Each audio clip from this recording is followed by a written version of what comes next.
야권의 대선 구도를 또 한 번 출렁이게 할 일이 생겼습니다. 저는 저희 거취에 관한 많은 논란이 있는 상황에서 감사원장직을 계속 수행하는 것이 적절하지 않다고 판단하여 오늘 대통령님께 사의를 표명하였습니다. 최재형 감사원장이 그만두겠다는 입장을 밝힌 건데요. 3년여 전 인사청문회 당시에 미담제족이라는 별명과 함께 임명됐지만 월성원장 관련 감사 문제로 정부와 각을 세웠고 최근엔 야권 대선 주자 중 한 명으로 꼽혀왔습니다. 그러다 보니 여당에서 나오는 반발의 목소리 작지 않겠죠? 독립성이 보장되는 헌법기구인 감사원을 자기 자신의 정치적 야욕을 위한 도구로 악용했다는 사실을 자인하는 부끄러운 고백, 위헌 고백에 불과합니다. 정권의 고위직을 발판 삼아 야권의 후보가 됐다며 코미디 같은 일이란 비판도 나오고 있습니다. 감사원장 출신으로 대선에 출마했던 인물하면 떠오르는 이회창 전 총재. 이 전 총재도 15대 감사원장을 지냈고 임기를 채우진 못했지만 그 후 국무총리를 거치고 본격적인 정치인의 길을 걸었습니다. 또 다른 감사원장 출신 정치인이 탄생한 걸까요? 우선 대권 도전 질문엔 이렇게 답했습니다. 제가 지금 사임하는 이 자리에서 드릴 말씀은 아닌 것 같습니다. 차차 말씀드릴 기회가 있을 겁니다. 차차 말씀드릴 기회라. 최재형 원장의 답변을 고려했을까요? 국민의힘 이준석 대표, 고독한 개인의 결단을 기다리겠다며 은근한 러브콜을 보내는 분위기입니다. 윤석열 전 검찰총장보다 하루 앞서 나온 최재형 원장의 사의 표명, 야권 대선 주자 경쟁에 어떤 변수가 될지 함께 지켜보시죠. 예, 첫 번째 주제 최재형 감사원장의 사의. 앞길은 출마는 차차로 정했습니다. 사실은 뭐 예상이 됐었습니다. 뭐 오늘 할 거다라고도 주말에 많이 나왔었고요. 일단 감사원장이 사의를 표명하고 곧이어 뭐 차차라고 얘기하지만 대선에 출마할 걸로 보이는데 적절성 논란에 대해서는 어떻게 보십니까? 저는 그 최재형 감사원장이 같은 법사위 피감기관이었기 때문에 그래서 이제 자주 뵙고 제가 이렇게 발언한 건 아주 속기록 보면 알지만 최재형 감사원장에서 제가 이렇게 험하게 공격적으로 질의를 해본 적이 없어요. 저는 그분에 대해서 그래도 일말의 기대를 했는데 상당히 배신감이 들어요. 이게 문재인 대통령이 임명했는데 뭐 야당 같다. 그래서 무슨 정부에 대해서 배신했다. 그런 논리가 아니에요. 뭐 그건 그럴 수 있습니다. 뭐 공직을 맡은 사람이 꼭 대통령이 정치적으로 임명한 건 아니니까 예. 뭐 야당을 가든 여당을 가든 상관이 없어요. 근데 저는 기본적으로 감사원장이라는 자리가 임기를 보장하는 헌법기관이거든요. 그리고 정치적 중립이에요. 대통령이 임명만 하지 사실상 대통령을 감시하는 기구입니다. 예. 그래서 정치적으로 중립을 엄정하게 지키라고 국민들이 거기다가 그런 권한을 부여해주고 그렇게 지지를 보내준 건데 저는 이 국민에 대한 배신행위다. 왜냐하면 국민들이 이 감사원장은 기본적으로 정치를 대통령 정부를 잘 감시해라. 예, 대통령이 이끄는 정부를 감시하는 역할인데. 그래서 국민 100%가 그런 기대를 가지고 임명을 해준 거 아닙니까? 근데 국민의 일부 뭐 40% 50%가 뭔가 희망을 한다고 그래서 이 국민 100%의 어떤 헌법적인 이런 신뢰, 기대 이런 거를 저버리는 거는 저는 진짜 국민에 대해서 이 도리가 아니다 그렇게 봅니다. 좀 강하게 비판을 하셨는데 강한 것만 빼면 들을 말이 전혀 없는 건 아니에요. 최재형 감사원장 저도 법사위에서 20대부터 계속 감사원장 임기 내내 아마 지켜본 사람일 겁니다. 그리고 대화도 많이 나눴고 참 강직한 분이고 소신 있는 분이고 반듯한 분이고 충분히 뭐 대선 후보로서 손색이 없는 분이라고 생각하지만 그동안 감사원장으로 정치적 중립을 굉장히 주장을 하셨잖아요. 그런데 대선을 출마하기 위해서 사퇴를 했다라는 것들을 얼마나 국민들께 만약에 대선 출마를 한다 그러면 그건 출마 선언문에 녹여내서 설득을 할 수 있을까라는 지점이 제일 중요할 것 같고 윤석열 총장하고는 조금 다른 케이스 같아요. 예. 윤 총장 같은 경우에는 사실은 얼마나 많이 찍어내려고 그랬습니까? 직무배제시키고 징계하고 검찰권 박탈하고 수사권 박탈하고 수사 방해하고 뭐 이런 것들이 있어가지고 도저히 견디다 못해 본인이 나와서 정말 나라를 좀 상식적으로 공정하게 바꿔야 되겠다는 생각을 쭉 해왔던 거고 감사원장 같은 경우에는 김호수 감사위원을 임명 제청을 거부를 했을 때 뭐 임명을 제청을 하라라고 협박을 했다든가 혹은 또 월성 1호기 감사할 때 그걸 방해를 아주 심각하게 했다든가 뭐 이런 것들은 뭐 그래서 나가라. 이런 그렇죠. 얘기가 나가라 나왔던 것도 찍어내겠다. 아니고요. 계속 뭐 정치적 권력을 통해서 감사원장을 찍어내려고 하는 이런 것은 아니었기 때문에 다만 평생을 판사로서 감사원장으로서 공직을 하면서 대한민국을 바라보면서 대한민국으로부터 이렇게 많이 혜택을 받았는데 대한민국이 이렇게 법치가 몰락하고 있는 이런 부분들을 내가 한번 바꿔보겠다라고 생각하면서 어떤 명분, 국민들께 설득되는 그런 명분을 내놓을 것인가가 제일 중요하지 않겠느냐. 뭐 대통령 출마하는 예. 거는 뭐 당연한 걸로 받아들이지 근데 않겠습니까? 저는 이제 명분이 이제 원천적으로 어렵다고 보는 게요. 제가 이분이 이제 그 김호수 그 감사위원 추천을 거부한 거나 아니면 원전 관련해서 감사를 진행하는 걸 보고 우리 당내에서도 약간 이견이 있었어요. 저 사람이 저 정치적인 성향 때문에 정치적으로 저런 행동을 하는 거다 이렇게 주장하는 사람도 있고 저 사람이 그래도 평생을 판사한 사람이니까 뭔가 자기가 보기에 문제라고 느꼈으니까 저렇게 하지 않겠냐 뭐 이렇게 양론이 있었습니다. 그래서 저는 그래도 저 사람이 정치적인 목적을 가지고 저렇게 한 거다 그렇게 믿기는 좀 믿지는 않았어요. 그런데 지금 저렇게 감사 활동을 하면서 어떤 정치적으로 약간 편향된 듯이 보이는 감사 활동을 한 결과로 그것 때문에 어떤 지지가 생긴 건 반대편. 그러니까 문재인 정부를 반대하는 반대편의 지지가 만들어진 거예요. 그 활동을 통해서. 이걸 자산, 이걸 미천 삼아서 지금 대통령 선거에 뛰어든다는 거 아닙니까? 공직에서 얻은 그런 정치적인 자산을 가지고 이게 정치 장사를 하는 건데 저는 이거는 앞으로 이제 어떤 감사원장이 정부에 대해서 비판적인 감사를 하잖아요. 그러면 그 최재형 봐라. 그때 그렇게 하지 않았냐. 저 사람 정치 나간다 하고 상당히 많은 그런 비판들, 의심들 이걸 어떻게 감당할 겁니까? 저는 그래서 정말 감사원 조직에는 정말 큰 흠을 남기는 거다 이건. 일정 부분 공감되는 부분도 있지만 다만 그 말씀 중에서 제가 수용하지 못하는 부분들은 월성 1호기 감사가 정치적 목적을 가지고 예. 정치적 자산을 쌓기 위한 감사였다라고는 동의하지 않습니다. 왜냐하면 최재형 감사원장이 4대강 사업에 대해서도 즉각적인 감사를 감사원장이 되자마자 했지 않습니까? 그래서 구체적으로 지금 감사를 해냈거든요. 그렇기 때문에 이 최재형 감사원장이 월성 1호기 문제를 가지고 자기가 뭔가 정치적으로 권력과 부딪히기 위해서 그러한 자산을 갖기 위해서 월성 1호기 감사를 한 건 아니고 그때 당시는 굉장히 강직한 어떤 감사를 했던 것 같아요. 정권을 가리지 않고 이명박 정부의 4대강 감사든 문재인 정부의 월성 1호기 감사든 본인의 감사원장으로서의 역할을 저는 성실히 감당해낸 분이다. 다만 요 임기가 남은 상황에서 방금 말씀하셨듯이 감사원 원장의 임기를 그만두고 대선 수순으로 가는 부분들을 과연 명분이 있느냐는 부분에 예. 있어서는 조금 뭐 동의하는 부분이 있지만 그걸 가지고 정치적 자산이라고는 보지 않습니다. 일단 근데 어디로 갈지는 모르잖아요. 대선 출마는 뭐 그 아버님인 그 전역하신 최영섭 대령에게도 뭐 얘기를 했다고 하시니까 그렇게 이해는 되는데 야권이랑 이렇게 국민의힘과 우리 쪽으로 간다라고 이렇게 교감이 되는 부분이 있습니까? 근데 저는 그 전혀 최재형 원장의 어떤 그 정치적 행보, 또 예. 어떤 분이 돕고 있고 이런 것들에 대해서 정부가 개인적인 정보 전혀 없어요.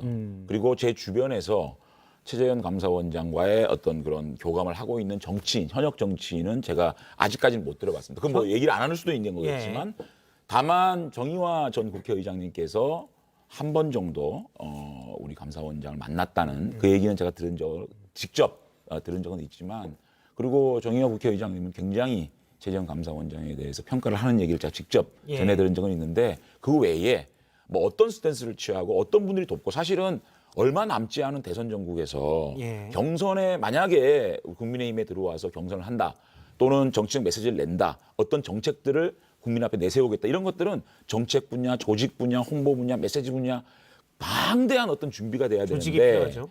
과연 그런 것들을 어떻게 준비하고 있는지는 잘 모르겠습니다. 저는 이제 이게 조직이 있느냐 없느냐를 떠나서 예. 근본적으로는 우리 정치권 전체가 한번 이 점에 대해서 저는 한번 반성을 좀 해봐야 될 필요가 있다고 보는 게요. 정치라고 하는 게 예를 들어 군을 했던 사람들이죠. 군인들. 예. 그다음에 판검사 이 사법 영역에 있는 사람들, 이 감사원 조사 감사 영역 이런 분들이 정치에 참여하는 게 이게 바람직한 게 아닙니다. 예를 들면 군인이 왜 정치하는 걸 사람들이 반대하죠? 군인은 기본적으로 적과 아와 타를 나누는 일을 하는 사람이에요. 평생. 예. 그러니까 적대적으로 적을 무찌르기 위해서 뭔가를 동원하고 전략을 짜고 이런 일을 효율적으로 하는데 최적화되어 있는 사람들입니다. 판검사는 뭡니까? 사실을 조사하고 유죄 무죄를 재판. 이건 선이고 악이다. 자, 이런 마인드로 평생을 사무를 보호하고 일을 해왔던 분들이 아무런 의회 경험이라든가 정치 경험 없이 정치에 뛰어든다. 이게 대중적인 인기도만 가지고 뛰어드는 거예요. 근데 정치는 뭡니까? 정치는 기본적으로 적이다. 아니면 저 사람은 틀렸다. 내가 옳다. 선악이다. 이런 마인드로 가면 정치는 아무것도 못합니다. 싸움만 하게 돼 있죠. 우리 정치가 이런 적대적인 대결 정치가 지금 우리 정치 가장 큰 문제이기도 한데 이거를 고치겠다고 나오는 새로운 인물이 결국은 그런 선악 이분법에 평생 이렇게 훈련되어 있는 분들. 만약에 그 사법의 시각으로 감사의 시각으로 정치를 보게 되면 저는 이 적대 정치가 훨씬 더 악화될 거다. 예. 그런 점에서 사실은 이게 정치에 맞질 않습니다. 그래서 저는 만약에 정치를 하시려면 적어도 그런 대중적인 인기만 가지고 하지 말고 예. 다시 의회나 정당 활동을 통해서 정치를 뭔가 같이 좀 하면서 정치의 방향에 대한 고민을 하시면서 해야지. 자, 여기 마주보고 맞질 않아요. 마주보고 하래요. 마주보고. 예. 예. 아니 그 문제 의식은 동의를 해요. 적대적 이 정치 어떻게 보면 정치적 공생을 하는 예. 그런 그 정치는 배제해야 되겠지만 다만 이것을 적대 정치를 할 때 우리가 반성은 문재인 정부가 먼저 해야 된다. 이런 현상이 왜 문재인 정부에서 유독 이렇게 드러날까? 이 정치적 중립을 요하는 공권력을 운영하는 데 있어서 정말 국민들이 주신 이 숭고한 권력을 정말 중립적으로 운용해야 될 때 권력이 너무 개입했단 말이죠. 윤석열 총장에 대해서도 그렇게 수사 못하게 수사팀 해체하고 검찰권 방해하고 수사권 없애버리고 또 윤석열 총장 임기 있는 사람을 찍어냈단 말이에요. 직무배제를 시켰지 않습니까? 이런 것들을 먼저 반성을 해야 됩니다. 이 정치적 중립을 지켜야 할 곳, 준사법기관, 또 사법기관, 감사원, 사법부 이런 데는 정치 권력이 일절 아무리 억울해도 자기가 제왕적 대통령을 갖고 있다 그래도 이런 것들을 지켜봐주고 그것이 자체적으로 움직일 수 있는 그런 정치적 운영, 권력 운용을 했다라고 하면 윤석열, 최재형 이런 사람이 나왔겠냐는 거죠. 저는 적대적 정치를 비판하기 이전에 문재인 정부의 권력 운용을 먼저 비판하는 것이 이 문제를 풀 수 있는 첫걸음이다. 저는 이렇게 생각합니다. 이제 그거는 이제 거기에 대한 평가는 서로 이견이 있으니까 그 얘기하면 또 1시간 넘게 걸리는 문제고 지금 제가 문제는 이런 적대 정치의 수혜자가 대안이 될 수 있겠냐, 미래가 될 수 있겠느냐, 비전이 될 수 있겠느냐 이런 점에서는 우리 장제원 의원은 정치하시는 분은 아니에요. 정치적 수혜자라고 냉정하게 봐야 아니, 됩니다. 정치적 수혜자가 아니고요. 그러한 박해를 권력으로부터 박해를 받고 나면 그 박해만 가지고 정치를 할 수가 없겠죠. 대통령이 될 수가 없겠죠. 그것을 해결하고 앞으로 그 문제점을 뛰어넘을 수 있는 대안을 제시한다고 하면 박해는 충분히 무슨 박해입니까? 얼마나 박해를 했습니까? 일단 뭐 저희 아니 두 분이 윤석열 총장을 얼마나 박해했습니까? 윤석열 총장이 지금 이 임기 있는 검찰총장을 이렇게 찍어낼 수 있는 겁니까? 윤석열 총장이요. 검수완박할 수 있는 거예요? 역대 지금 속보가 나오고 검찰총장 있는데요. 중에서 잠시만요. 속보가 가장 나오고 있는데요. 김호수 수사를 총장 자유롭게 되고 한 나니까 사람이에요. 수사권 다 회복시키고. 속보가 나오는데 문재인 대통령이 조금 전에 최재형 감사원장의 사표를 수리했습니다. 그러면서 평가도 나왔는데요. 문재인 대통령이 최재형 감사원장이 이제 전이 되겠죠. 전 감사원장이 바람직하지 않은 선례를 만들었다라고 일단 대통령은 평가를 했습니다. 그런데 잠깐 뭐 말씀을 드리면 지금 국민의힘에서는 따로 접촉한 사람이 없다고 그러고 아니요, 일단 그건 제가 모른다는 근데 거지. 장제원 의원님이 예. 워낙 마당발이시고 뭐 야권의 대선 주자들 다 이렇게 모임도 만들 정도신데 일단 뭐 같이 오르신다면 만들었잖아요, 같이. 근데 여권도 여권으로 갈 가능성도 완전히 배제할 수는 없잖아요. 가능성이 있습니까? 그건 모르겠는데 대통령이 저렇게 말씀하셔서 어떻게 여권을 갑니까? 저희는 기본적으로 이분이 이제 어느 당으로 가던 제3지대로 가던 예. 기본적으로 이분이 대통령 출마를 생각해서 감사원장직을 그만두는 거에 대해서는 반대입니다. 그건 예. 맞질 않아요. 그건 우리 민주당이 유리하냐 불리하냐를 떠나서 그거는 기본적으로 결격이에요. 예전에 감사원장을 했던 이회창 네. 전 감사원장 나중에 총리를 하고 그다음에 이제 대선 출마까지 했는데 그 정도 기간은 필요하다는 거죠. 아니 그러니까 예를 들어서 그거는 뭐 자기가 만약 하고 감사원에 싶다면. 현직에 있을 때 어떤 행동한 거 있잖아요. 이게 정치적으로 오해받을 수 있는 여지가 있어요. 예. 아까 뭐 4대강 했다고 그러는데 최재형 감사원장 시절에 다른 것들은 감사위원들하고 협의해서 예. 다 그냥 합의해서 간 겁니다. 유일하게 월성권만 감사위원들 다수가 반대하는 예. 걸 최재형 원장이 밀어붙여서 한 거예요. 알겠습니다. 그래서 이 부분에 대해서는 오해가 있는 거거든요. 오해 여지가 분명히 있습니다. 그러면 결과로도 이게 선명치가 않은 상태에서 그러면 이거는 기본적으로 이걸 가지고 지금 최재형 원장이 일종의 떴다고 볼 수 있는 건데 아니, 이렇게 해서 아니, 정치를 저- 이거 잠깐만. 좀 돼요. 아니, 지금 저- 예로- 아니, 요- 요- 요- 의견은 다 요- 했으니까 요- 잠시만요. 여기까지 할게요. 아니 네, 근데 13초 잠깐만 드리겠습니다. 월성 1호기 감사 문제를 그렇게 정치적으로 바라보지 말고요. 한번 잘 이번 기회에 대통령이 정책적으로 밀어붙이더라도 얼마나 절차를 잘 밟아서 예. 합리적인 절차를 통해서 정책을 추진할 것인가에 대한 참 이번 수사 결과가 굉장히 좀 중요하다고 생각하거든요. 그런 것들을 만드는 대통령 권력이라도 내 마음대로 할 수 없는 게 민주주의 국가잖아요. 그렇기 때문에 이번 수사 결과와 판결 결과를 보면서 정말 대통령이라도 예. 정책을 추진하는 데 있어서 합리적으로 또 절차를 밟고 법적으로 진행을 할 수 있는 그런 저는 한번 시스템을 만드는 계기가 됐으면 좋겠다. 알겠습니다. 좋은 잠시 계기고, 지금 유튜브 댓글을 제가 좀 소개해 드리면 진리 땡땡땡 님께서 검찰권과 감사권이 정치적 목적으로 이용될 것이다. 이제 부정적인 거죠. 부정적인 평가를 하셨고 김땡땡 님은 여당을 떠나서 대통령은 임명을 잘해야라고 했고요. 주땡땡 님도 감사원장으로는 괜찮지만 대통령은 아직 아니다라는 평가를 내주셨습니다. 자, 그런데 뭐 잠깐 얘기를 들으면 이제 대선 주자가 최재형 전 감사원장이 된다면 당연히 또 검증이 들어가겠죠. 여권에서는 벌써 얘기가 나왔습니다. 현근택 변호사의 얘기인데요. 직접 들어보겠습니다. 대선이라는 게 만만치 않거든요. 예, 예. 돈도 많이 들고 예. 혹독한 검증을 거쳐요. 윤석열 총장이 엑스파일 나오는데 감사원장이라 안 나오겠어요? 더 나오죠. 나오게 돼 있는데 스토리가 있고 괜찮습니다. 아마 엄청나게 이제 할 거 있을 것 같은데. 예. 근데 예전에 민주당에서 사실 청문회 때 미담 제조기다 이렇게 얘기했잖아요. 예. 근데 또 이렇게 뭐 엑스파일 같은 검증할 이런 게 좀 나올까요? 뭐 짧게 저는 말씀해 이제 주시고. 이게 상황이 우리가 주목해야 될 상황이 윤석열 최재형이 만들어 놓은 상황 이걸 좀 주목을 해야 됩니다. 그러니까 윤석열 최재형 이전의 검증 기준과 예. 이 두 분이 조국 수사하면서 또는 월성 1호기 감사하면서 만들어 놓은 기준이 있어요. 그러니까 쉽게 얘기하면 기준을 확 높여놨다는 말씀이시죠? 대통령이 정책적 판단을 한 거 가지고도 이 정책적 판단에서 대통령의 지시에 뒤집혀져도 이거에 대해서 그 절차가 뭐가 문제가 있다 하고 이제 감사를 하기 시작한 거예요. 근데 저는 아마 최재형 원장이 그 부메랑을 맞을 거라고 봐요. 최재형 원장이 감사원장을 하면서 최재형 원장의 뜻이 이 감사 과정에서 과도하게 개입했거나 과도하게 영향을 미쳐서 문제가 될 소지들 이런 것도 이제 최재형 원장 입장에서는 이게 내로남불이 되는 거예요. 예. 그래서 저는 하나하나 따지고 들어가면 이제 검증할 있을 재료들이 거다. 상당히 많이 나올 거라고 봅니다. 현근택 저 분이 아마 변호사요? 민주당 쪽 분이시죠? 예전에 상금 부대변인을 했죠. 그렇죠. 참 엑스파일 중독인가 봐요. 민주당은 허구한 날 엑스파일입니다. 오세훈 생태탕, 박형준 LCT, 뭐 윤석열 뭐 엑스파일, 이제는 최재형 엑스파일 얘기하고 있으니까 저는 그 대꾸할 가치가 없다고 보고요. 아까 말씀하신 부분 좀 제가 말씀을 드리면 저는 대통령의 정책을 검증하고 감사하는 난 그건 아니라고 봅니다. 정책이 문제가 아니고요.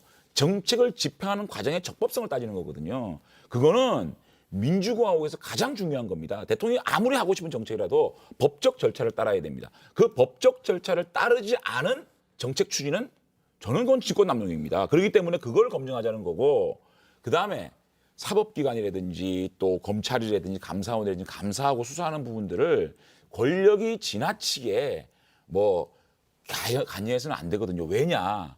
이 검찰의 수사권을 제어할 수 있는 큰 산이 사법부입니다. 재판 결과가 얘기를 해줄 거거든요. 예. 예를 들면 그런 것들이 감사원장이 월성 1호기 그 감사를 잘못했냐 잘못했냐 사법부에서 나오는 겁니다.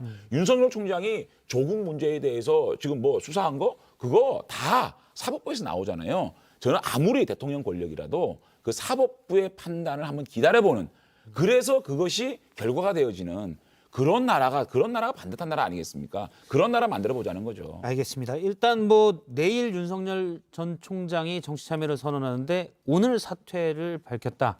아무래도 윤 전 총장을 신경 쓰고 있다.